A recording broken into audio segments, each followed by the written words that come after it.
7:26 en el territorio continental ecuatoriano, buscando la verdad y abogando por la unidad nacional en pro de la paz, la seguridad y la recuperación de la institucionalidad. Queremos saludar al académico profesor de la Universidad Central, y quien fuera presidente del Colegio de Economistas de Pichincha, el economista Santiago García. Lo hemos invitado a un diálogo para hablar sobre el momento económico que vive el Ecuador. Una situación extremadamente compleja, con una caja fiscal escuálida y con medidas urgentes a través de proyectos económicos enviados a la Asamblea Nacional y que se debate. Por ejemplo, uno, está en proceso de trámite el incremento del IVA del 2 al 15%.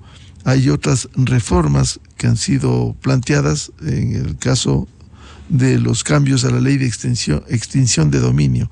¿Cómo ve este panorama en estas condiciones y cómo enfrentar el momento y la generación de recursos para afrontar la realidad? Buen día, economista Santiago García. Hola Miguel, gracias por la invitación. Un saludo a usted, a todos los ciudadanos que nos escuchan, que nos ven. Bueno, lo ha dicho muy bien Miguel, es una situación económica muy complicada.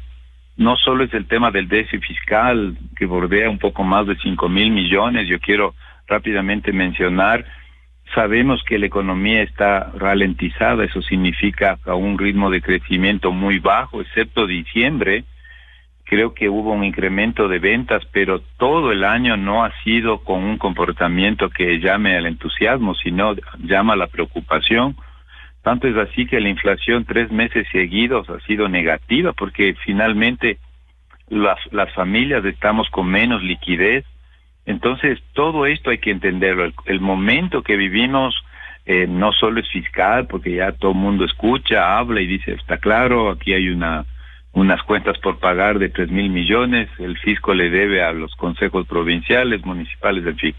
Entonces menciono esto, Miguel, porque creo que hay que partir de esta realidad, no de otra, sino de esta. También menciono que se está entregando menos crédito desde el sistema financiero, también entró en un letargo, también hay que tomar las precauciones del caso. Y finalmente, como digo, las familias estamos con menos liquidez en nuestros bolsillos. ¿Cómo no vamos a tener menos liquidez si uno revisa las cifras de empleo, Miguel, y encuentra que más o menos somos 3 millones de ecuatorianos con empleo adecuado, empleo decente, y hace un año somos los mismos 3 millones, ha pasado un año y el empleo formal está estancado, lo único que crece es el trabajo informal. Entonces creo que hay que partir de eso y con este diagnóstico, que claro, es duro, es difícil decirlo, pero esa es la realidad.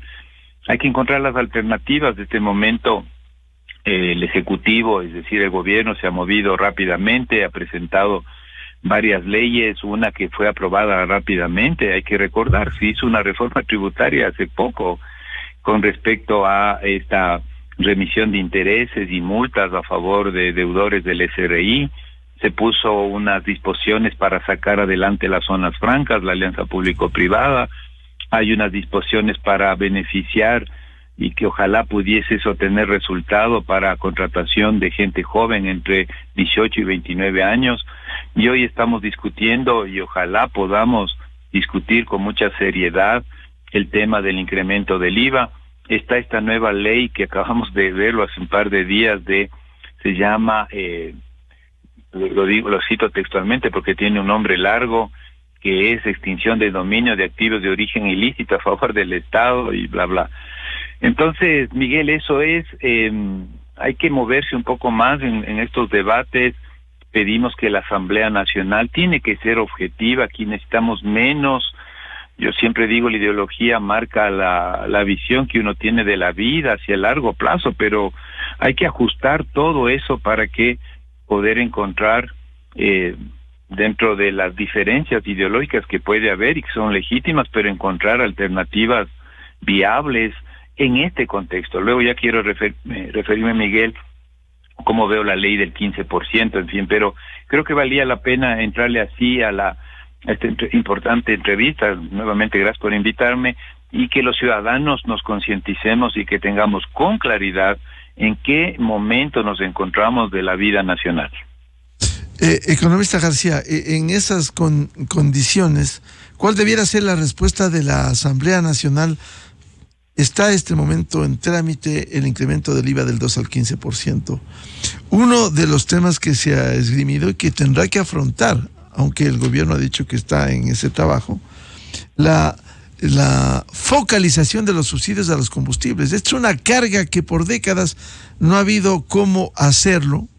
Por cierto, preservando a los que menos tienen, preservando sectores como el transporte público, pero sin cerrar la economía y los precios de los combustibles para cobrar a quienes sí pueden hacerlo.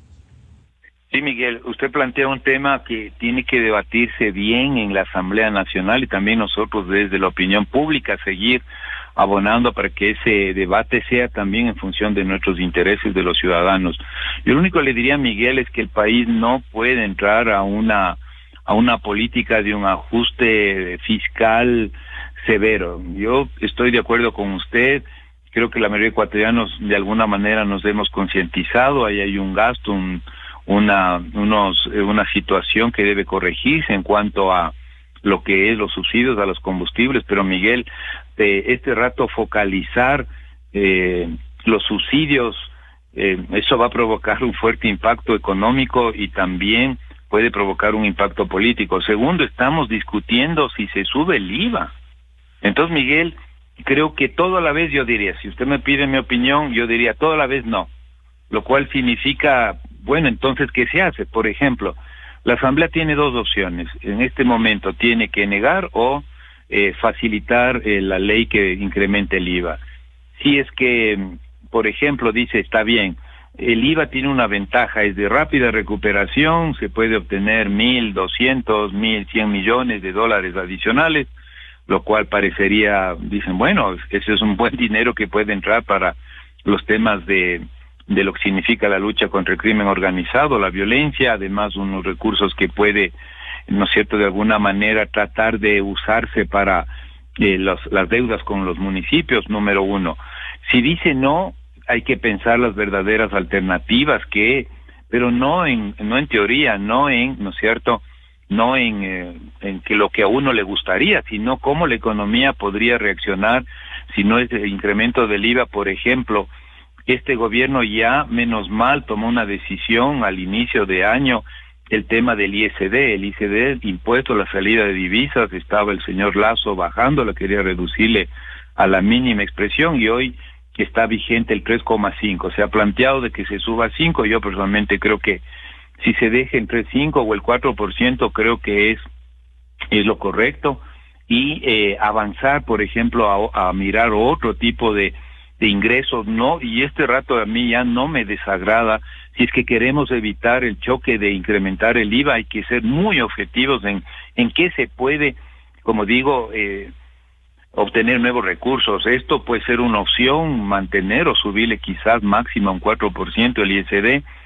Creo que se podría la Asamblea provocar un buen debate sobre si dejamos, esto ya sé que lo ha propuesto un expresidente, un político, posiblemente se pueda debatir y encontrar una salida para una moratoria a dejar de explotar el ITT, con todo lo que implica. Eso lo tomó la decisión, lo tomamos el pueblo ecuatoriano, pero estamos en emergencia.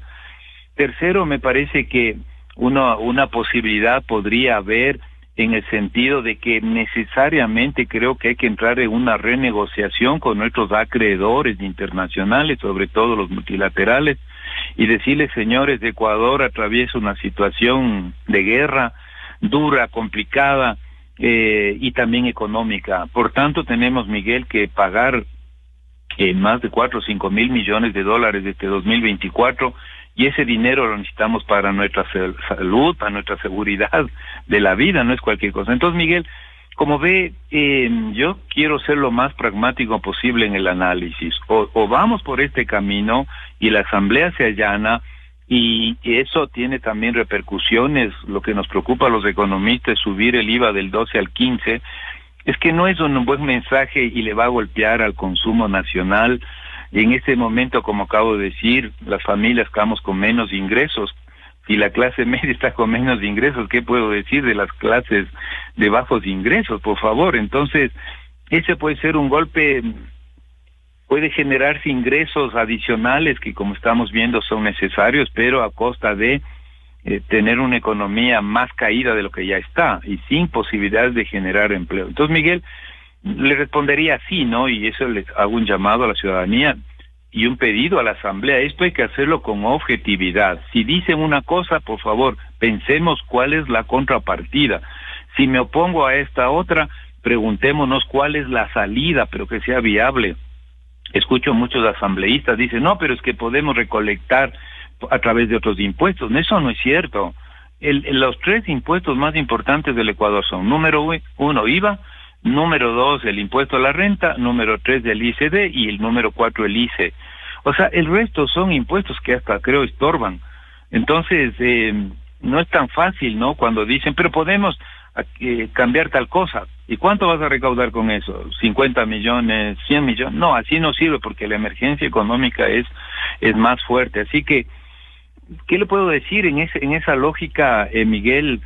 Hay que encontrar las salidas y no hay mucho espacio, sinceramente, no hay por dónde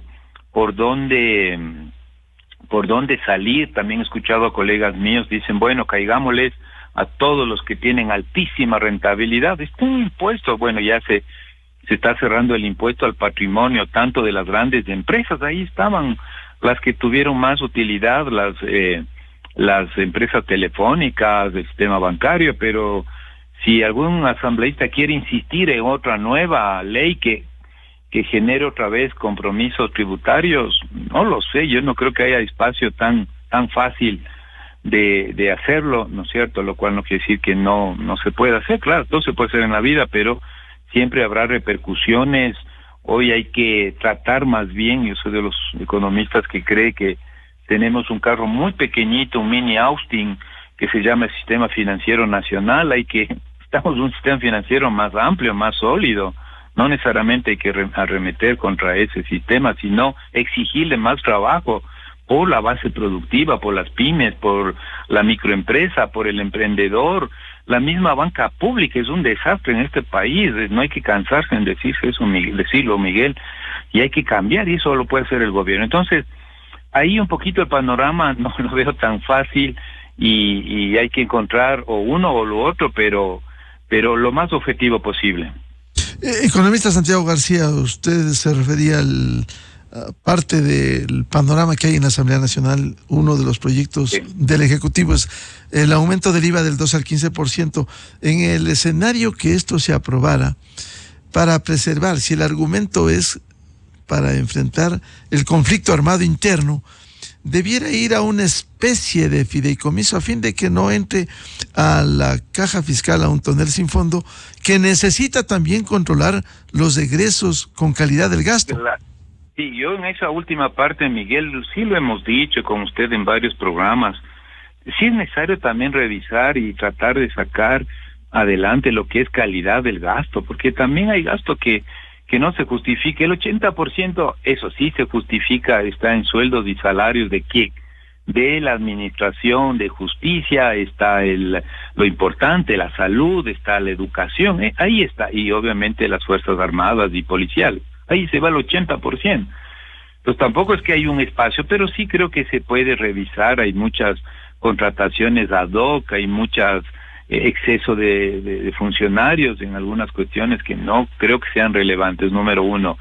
Número 2, el tema es complejo en el sentido de que este incremento del 12 al 15% tiene una cuestión constitucional, Miguel, y eso eso queda para los abogados, los juristas. Número 1, está prohibida preasignaciones de parte del gas, de parte de los recursos fiscales. Solo hay preasignación, lo dice, no tengo a mano la Constitución, pero uno de los artículos dice con claridad, Miguel, no se puede hacer preasignaciones excepto para salud, excepto para educación, universidades y GATS.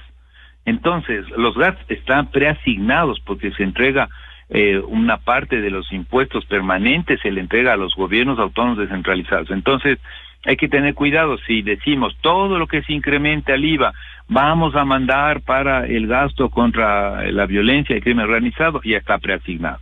Me parece que no va por ahí. También he escuchado a algunos colegas diciendo, bueno, queremos una cuenta única, pero ya hay una cuenta única, la cuenta única está en el Banco Central.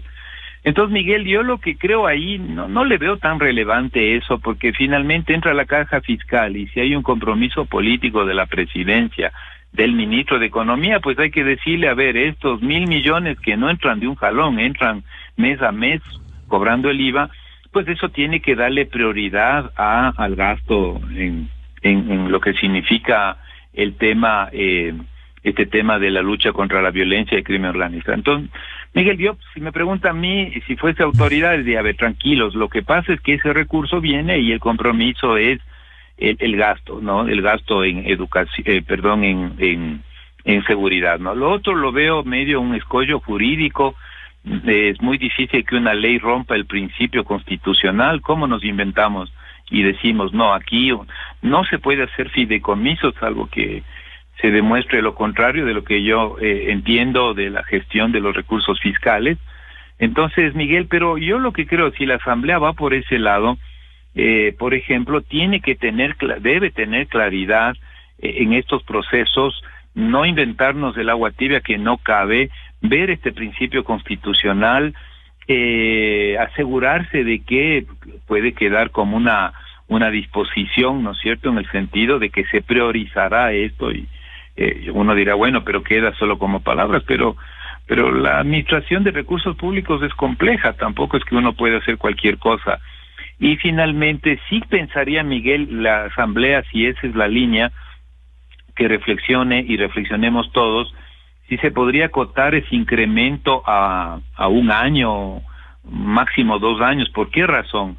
Porque también este incremento, como le expliqué hace un momento, por eso era al inicio de la entrevista, mostrar la precariedad de la economía nacional, que va a afectar al consumo, y el consumo afecta a la producción, y la producción alicaída no hay empleo, y es un círculo vicioso, porque no hay empleo, no hay ingresos, y si no tengo ingresos no consumo, y si no consumo no pago impuestos.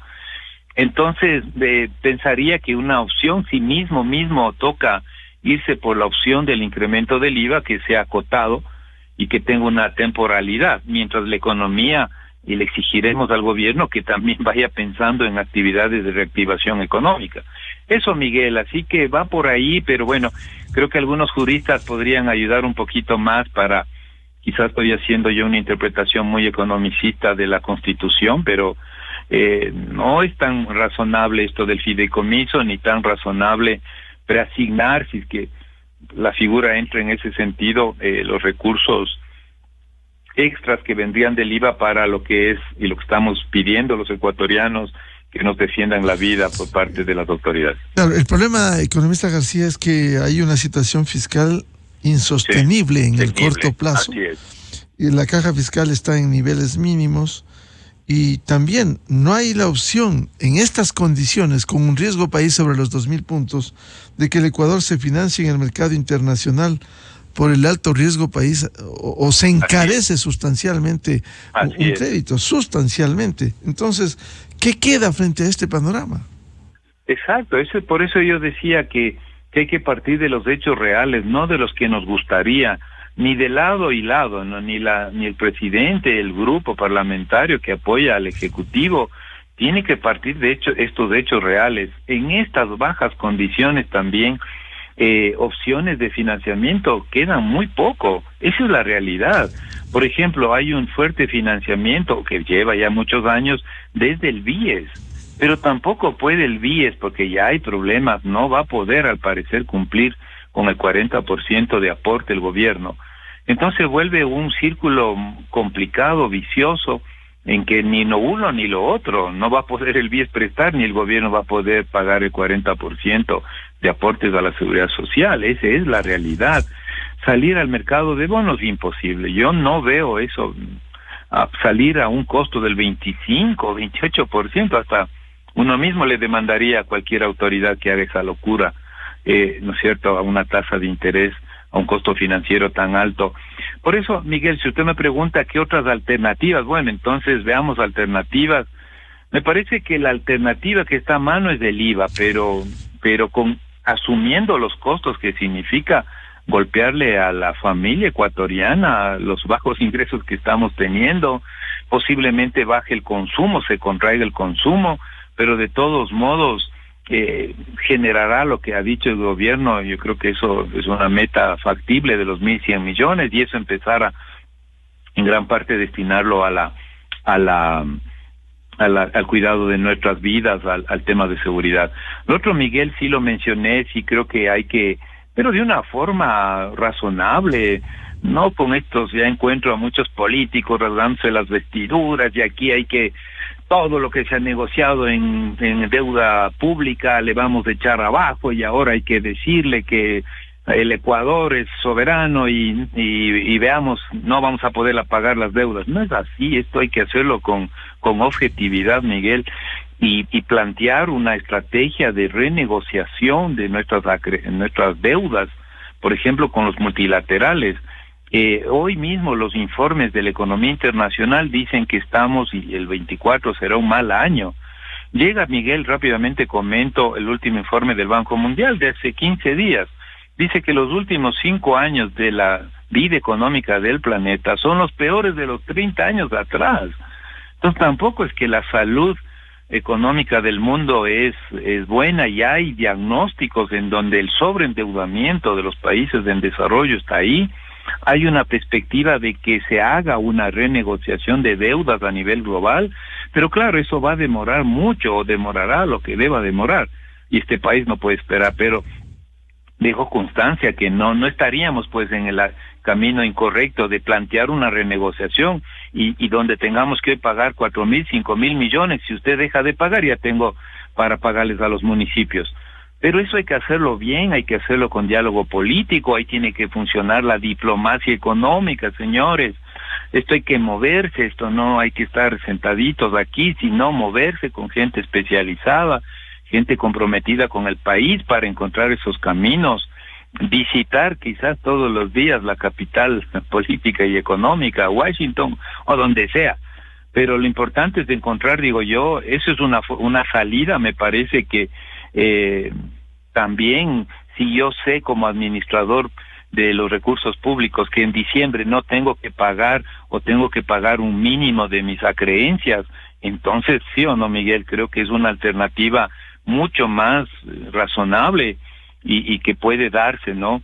Hay que ver cómo se puede, hasta dónde se puede estirar el financiamiento del BIES, que compra los bonos del Estado, tampoco poner en peligro a todo el sistema de seguridad pública. También se necesita transparencia y decisión política.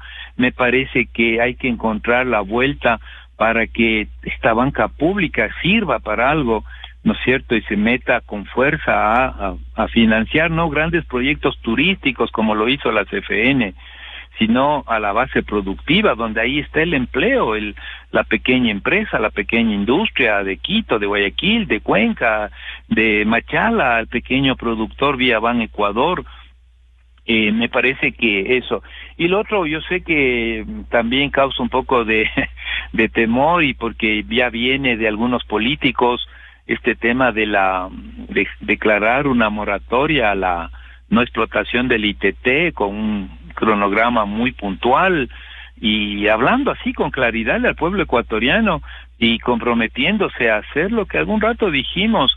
Tiene que ser finalmente esa no producción del ITT parte de una política nacional de largo plazo de transición energética, no solo cerrar los grifos, señores, gracias. No fue ni siquiera noticia internacional, nadie ni siquiera nos agradeció en el mundo. Bueno, nosotros los ecuatorianos quedamos economista García, ahora usted plantea buscar una renegociación con los multilaterales, es viable. Por cierto, esto lo que hace es postergar los pagos, y mientras tanto las distorsiones internas, como los subsidios a los combustibles. Colombia, un gobierno de izquierda, eliminó los subsidios focalizando en unos sectores. ¿Por qué no hacerlo? ¿Por qué no, lo que se suele decir, tomar el toro por los cuernos y resolver un problema estructural que no han querido hacer los gobiernos? Miguel, pero usted recuerde que también es un tema social y político, ¿no? Han querido resolverlo y casi se han ido a la casa. Yo lo que digo, Miguel, solo repito una parte de la entrevista. No se puede hacer todo un solo paquetazo. O sea, porque resulta una carga muy fuerte. Por eso le decía... Claro, la reacción, ese es el problema, el que usted dice, claro. Economista, ese es el problema. En este país no hay cómo tomar decisiones por temas políticos emblemáticos, cuando, por ejemplo, la CONAIE, que se ha opuesto emblemáticamente a esto, eso beneficia a los ricos y afecta a los pobres, a los indígenas, a todos, el mantener una distorsión enorme. Entonces, Miguel, creo que ahí entra un concepto que personalmente estamos defendiendo. Si tocase hacer esto, pero primero evitar que se vuelva un paquetazo. O sea, porque paquetazo subo el IVA, paquetazo quito los subsidios. ¿Qué más nos va a caer encima al pueblo ecuatoriano? Paquetazo, encima tenemos que no garantizamos nuestra vida aquí en este bendito país. Entonces hay que tener cuidado. Pero quizás de ahí entre el concepto de lo que podría ser si entramos con una política pero transparente, clara, consensuando, podría ser intentarse una focalización progresiva, directa. Por ejemplo, dice el no topar, porque Miguel, es cierto, eso se usa para el transporte, se usa para el campesino, para el pequeño productor. O sea, ¿cómo le subo? Y él dice, creo que tiene ahora un subsidio alto, pero quizás se pueda la gasolina extra, donde de pronto la clase media nos pidan nuevamente más sacrificio y hacer un ajuste y poner un precio más alto de lo que hoy está.